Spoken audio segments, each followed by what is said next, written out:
Pemirsa, terima kasih Anda masih di News Pagi bersama saya Bayu Pradana dan rekan saya Ayah Nufus. Pemirsa, kita ke informasi berikutnya, di mana banjir setinggi 1 meter merendam jalan penghubung antar kota Bandung dan juga Kabupaten Bandung. Akibatnya pemirsa, kemacetan panjang pun tak terhindarkan dan sejumlah kendaraan mogok.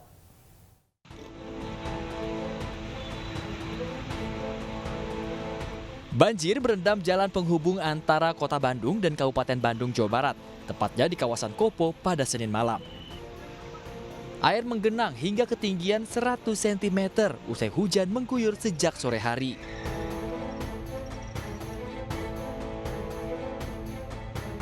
Akibatnya, kemacetan terjadi dari arah kota Bandung ke arah Kabupaten Bandung maupun sebaliknya.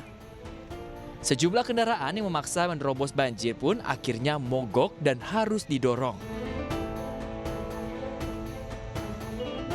Ini dari jam 7-an, dari jam 7 kurang lah, jam 7, sekarang udah nyampe jam berapa. Nah ke sini, nah kalau ini dalam jalur aman, ini bisa potong ke sana lah. Jadi wilayah ini mah genah ada. Banjir ini kerap terjadi saat hujan karena saluran drainase yang buruk sehingga meluap ke jalan dan permukiman warga. Selain merendam jalan, banjir juga merendam pemukiman warga hingga warga sulit beraktivitas. Warga berharap pemerintah dapat segera melakukan perbaikan terhadap saluran drainase di kawasan ini agar banjir tidak terjadi kembali. Dari Bandung, Jawa Barat, Erik Fahrizal, iNews melaporkan. Pemirsa, seorang warga negara asing asal Amerika Serikat terlibat perkelahian dengan warga Bali. Dan akibatnya warga Bali ini terluka terkena senjata tajam.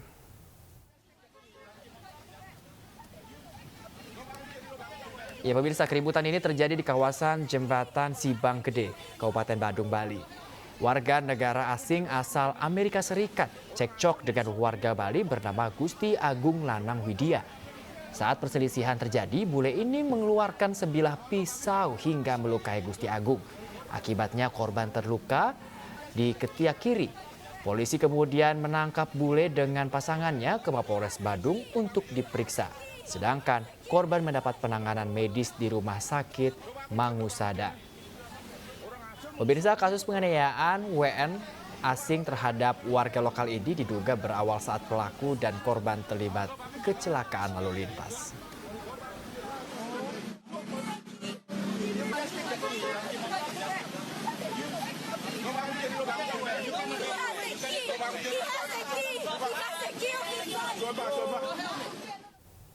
Dan pemirsa, polisi kembali menangkap 2 pelaku tindak kekerasan seksual terhadap remaja berusia 15 tahun di Parigi Motong, Sulawesi Tengah. Polisi juga menetapkan anggota BRIMOB sebagai tersangka. Penangkapan tersangka dua tersangka pemirsa AA dan AS dilakukan minggu kemarin di Kalimantan Timur dan Kalimantan Utara.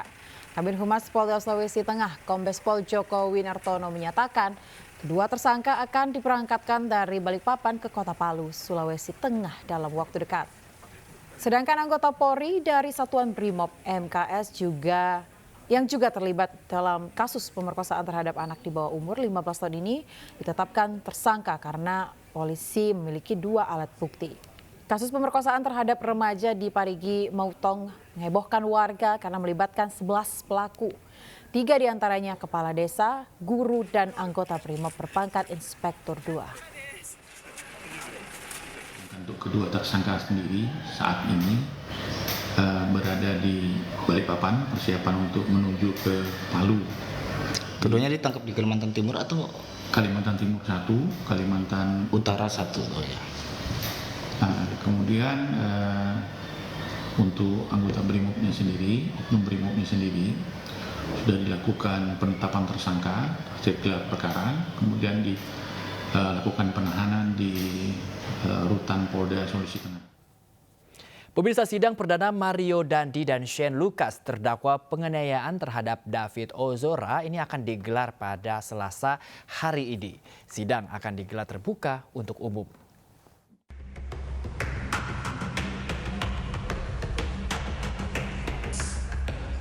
Pihak Pengadilan Negeri Jakarta Selatan telah melakukan persiapan sidang perdana dari 2 terdakwa kasus penganiayaan David Ozora, yakni Mario Dandi dan Shane Lucas. Sidang perdana keduanya akan digelar di ruang sidang utama Pengadilan Negeri Jakarta Selatan secara terbuka untuk umum dengan agenda pembacaan dakwaan dari jaksa penuntut umum terhadap Mario dan Shane.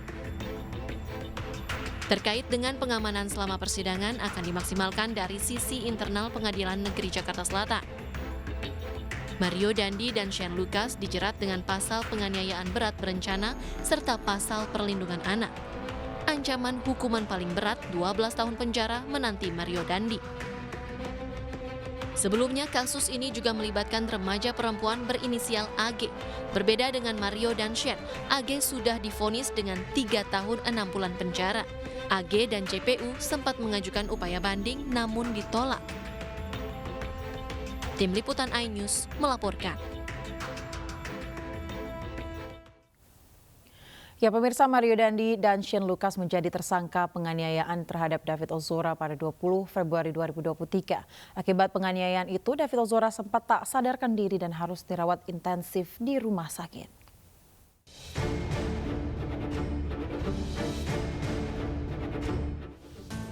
Mario Dandi Satrio menganiaya David Ozora di Komplek Green Permata Pesanggerahan Jakarta Selatan 20 Februari 2023. Mario menganiaya David karena marah setelah mendengar kabar dari teman perempuannya AG mendapat perlakuan yang tidak menyenangkan oleh David.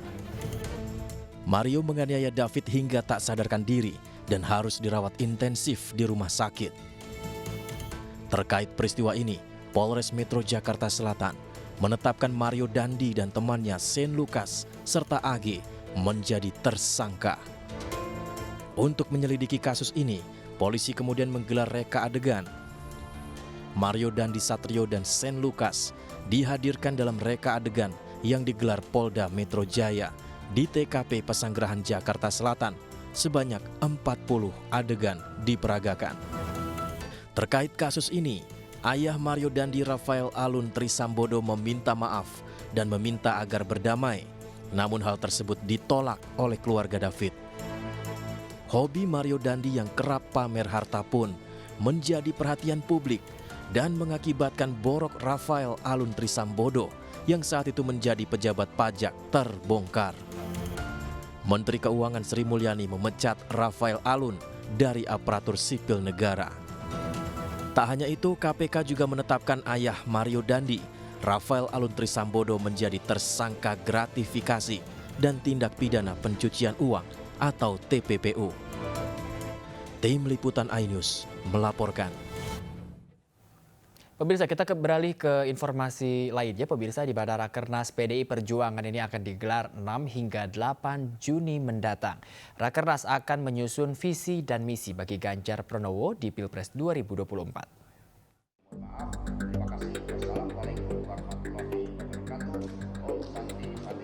PDI Perjuangan akan menggelar rapat kerja nasional atau Rakernas pada tanggal 6 hingga 8 Juni mendatang untuk memantapkan diri menghadapi pemilu 2024. Rakernas ketiga itu akan mengusung tema fakir miskin dan anak terlantar dipelihara oleh negara. Sekjen PDIP Hasto Kristianto mengatakan Rakernas dimulai Selasa besok bersamaan dengan hari ulang tahun Bung Karno.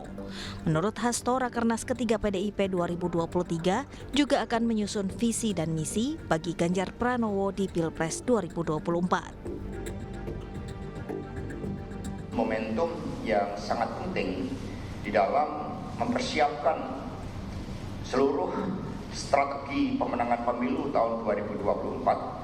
Berapa target perolehan kursi yang realistik sebagai penopang dari kepemimpinan nasional yang akan datang, dan kemudian juga bagaimana seluruh tahapan-tahapan pemilu dapat dilaksanakan dengan sebaik-baiknya, termasuk visi misi calon presiden yang dipersiapkan oleh partai dan telah berlangsung lebih dari 8 bulan, setahun yang lalu.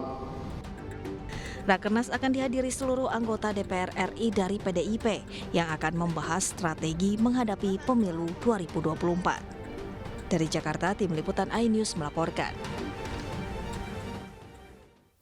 Pemirsa, jajaran petinggi Partai Gerindra bertandang ke kantor DPP PAN. Kunjungan ini merupakan bentuk dari penjajakan kerjasama politik. Dalam pertemuan ini, Partai Gerindra dan Partai Amanat Nasional kabarnya membahas mengenai penentuan pasangan calon presiden dan wakil presiden di pemilu 2024. Sekjen Partai Amanat Nasional Edi Suparno mengungkapkan bahwa nama Menteri BUMN Erick Thohir menjadi menu utama dalam pertemuan partainya dengan Partai Gerindra. Edi mengklaim bahwa PAN memiliki kedekatan khusus dengan Erick Thohir. PAN memiliki kedekatan khusus dengan Pak Erick Thohir. Pak Erick Thohir sering beragenda dengan PAN, berkegiatan dengan PAN, hadir di acara-acara besar PAN, bahkan akhir-akhir ini kok kelihatan sering menggunakan kemeja bernuansa biru, pakaian bernuansa biru gitu. Jadi kedekatan kita dengan Pak Erick Thohir itu sudah sangat kental gitu. Apakah tadi disebut rasanya untuk urusan Pak Erick Thohir itu masuk dalam menu wajib pertemuan? Pemirsa, Prabowo Subianto unggul dalam survei yang dirilis LSI Denija.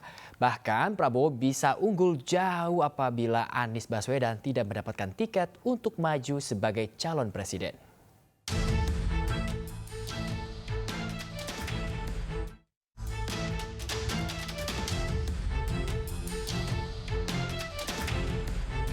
Lingkaran Survei Indonesia Denija merilis hasil survei terbaru untuk pemilu presiden 2024.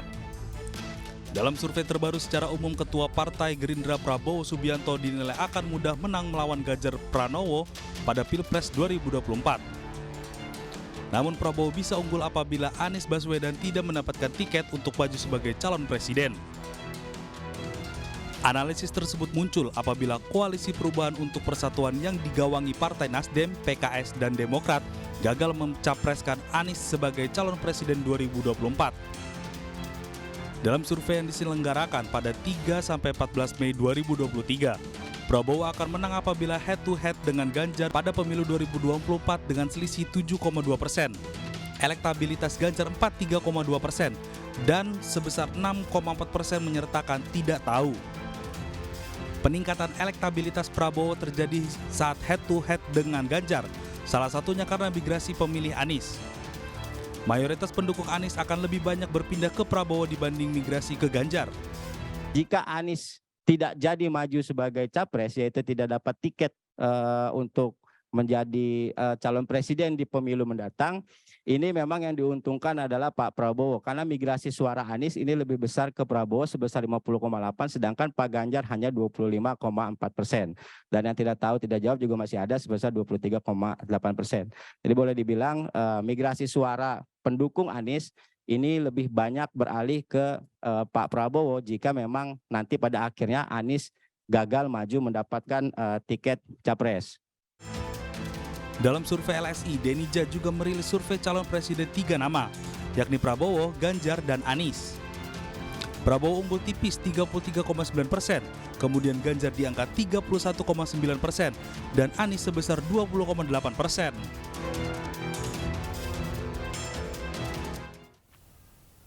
Sementara itu, pemirsa, lembaga survei Saiful Mujani Research and Consulting SMRC juga merilis hasil survei terbaru bakal calon presiden Pilpres 2024. SMRC memetakan elektabilitas 3 bakal calon presiden yang akan bertarung pada pemilihan presiden 2024. Hasilnya, berdasarkan simulasi 3 nama, elektabilitas Ganjar jauh melampaui Prabowo yang berada di urutan kedua. Ganjar Pranowo mengantongi elektabilitas sebesar 37,9% dan Prabowo Subianto 33,5%. Sedangkan Anies berada di posisi ketiga dengan tingkat elektabilitas 19,2%.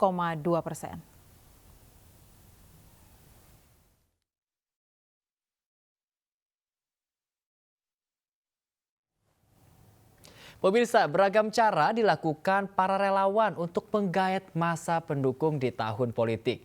Mulai dari menggalang tanda tangan dukungan hingga menggelar bazar sembako murah di sejumlah daerah.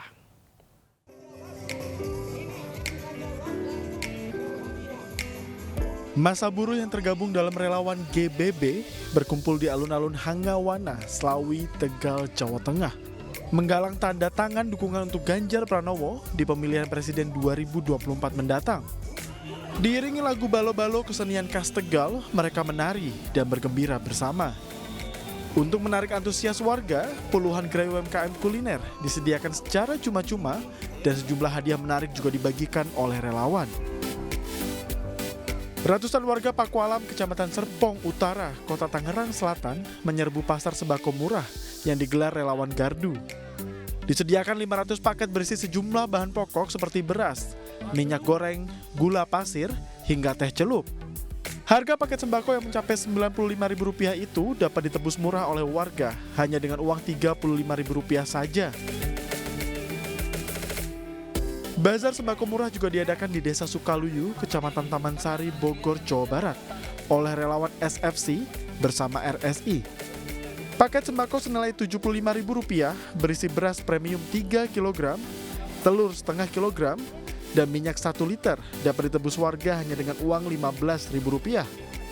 Program tebus murah ini digelar untuk membantu perekonomian warga di tengah lonjakan harga pangan yang merangkak naik. Pemirsa, Barisan Penjaga Partai Perindo gandeng Forum Komunikasi Persahabatan Kota Depok dalam bakti sosial dan santunan di kawasan Lio Pancoran Mas, Depok, Jawa Barat. Sementara itu untuk menumbuhkan militansi kader, Kartini Partai Perindo Palembang gelar konsolidasi.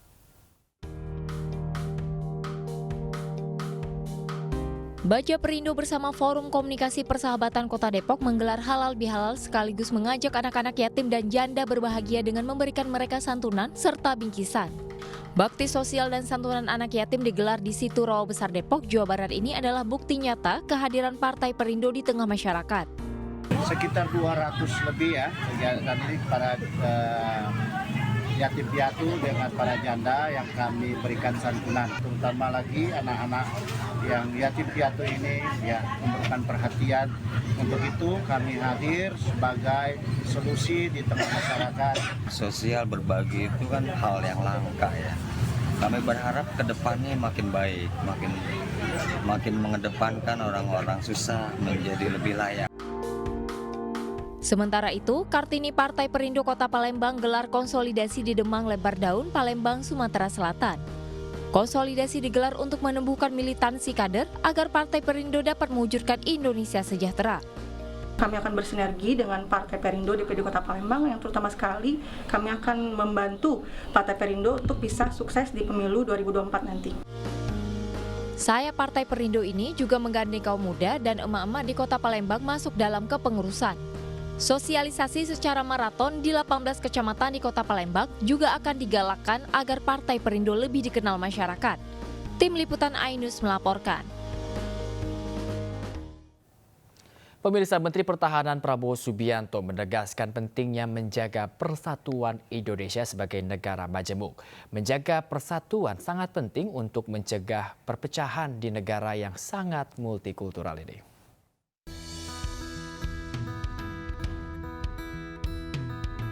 Indonesia sebagai negara multikultural dan majemuk memiliki banyak ras, etnis, bahasa, budaya, dan agama yang dianut para warganya. Untuk tetap menjadi negara kuat, masyarakat perlu saling menjaga persatuan Indonesia demi terciptanya stabilitas politik dan juga ekonomi. Hal tersebut disampaikan Menteri Pertahanan Prabowo Subianto saat menjadi pembicara MNC Forum ke-70 di Jakarta Concert Hall iNews Tower, Jakarta Pusat. Kemajemukan kita itu bisa menjadi kerawanan kalau kita tidak pandai-pandai mengelola. Dan kita bersyukur founding fathers kita begitu hebat. Mereka memilih bahasa kebangsaan bukan dari bahasa mayoritas. Dalam kesempatan tersebut, Prabowo memberikan buku kepemimpinan militer dan paradoks Indonesia karangannya kepada Eksekutif Chairman MNC Group Haritanu Sudibyo. Tim Liputan iNews melaporkan.